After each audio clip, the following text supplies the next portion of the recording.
নাই তুমি যে মোক কৈছিলা কথাটো দাদাক কৈ দিয়াচোন কি কৰা তুমি স্কুলত কি কৰা কোৱা মানে মোক চবকে মানে আমাৰ বাবাৰ নাম আৰু তোমাৰ নাম আৰু মোৰ নাম লিখিব দিছিলে মই নাজানো যে সেইটো কাৰণে মানে মই এনেকৈ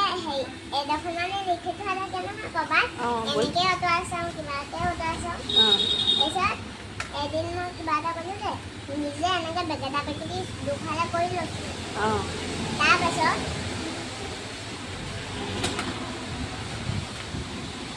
এনেকৈ লিখিলোঁ